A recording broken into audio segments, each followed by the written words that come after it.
TVN 한국교통방송입니다.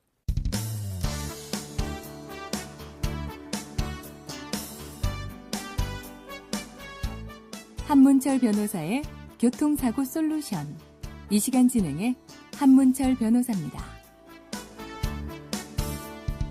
여러분 안녕하십니까? 교통사고로 많이 다쳐서 장애가 남았습니다.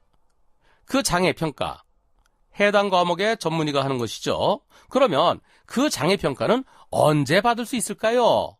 장애 평가 시기에 대해 설명드리도록 하겠습니다.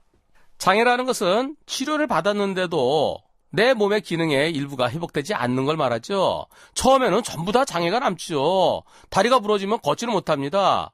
허벅지 뼈가 세 조각 났다. 그러면 걷지 못해요. 그런 경우 한쪽 다리 없는 거나 마찬가지죠. 따라서 한쪽 다리를 상실했을 때 48%. 하지만 뼈 부러진 건 나중에 뼈만 붙으면은 다시 회복됩니다. 뼈가 삐딱하게 붙으면은 다리 길이가 차이가 나겠죠. 단축될 수 있습니다. 그러면 띠뚱띠뚱 걷습니다. 잘 뛰지도 못하고. 그런 경우에 장애가 남아요. 장애가 남았는지 안 남았는지는 치료를 해보고 치료가 다 끝났는데, 그런데 치료가 덜 됐다, 회복되지 않았다, 아직도 부족하다, 그리고 이건 더 이상 치료해봤자 안 된다, 그럴 때 장애평가를 하는 건데요.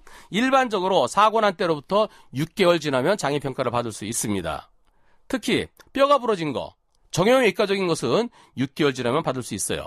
하지만 일반적으로 한 3달 지나면 뼈가 붙는다 하는데요. 그런데 뼈에서 진이 안 나온대요.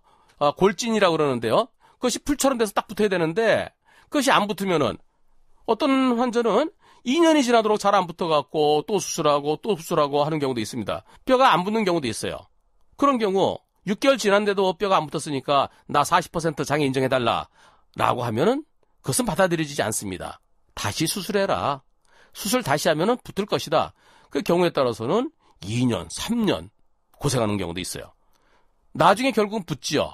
나중에 붙으면은 그 안 붙었던 기간 동안에 대해서는 분류압에 대해서 40% 장애를 인정하는 거고요. 뼈가 제대로 다 붙으면 그 이후로는 장애가 인정되지 않는 겁니다. 따라서 정형외과는 기본적으로 6개월이고요. 상황에 따라서 나중에 다시 평가해보자 할 수가 있습니다. 한편 머리를 크게 다친 식물인간 또는 목을 다쳐서 사지마비, 허리를 다쳐서 하반신마비, 이런 경우에는 1년을 기다려봅니다. 1년 후에 장애평가 받을 수 있고요.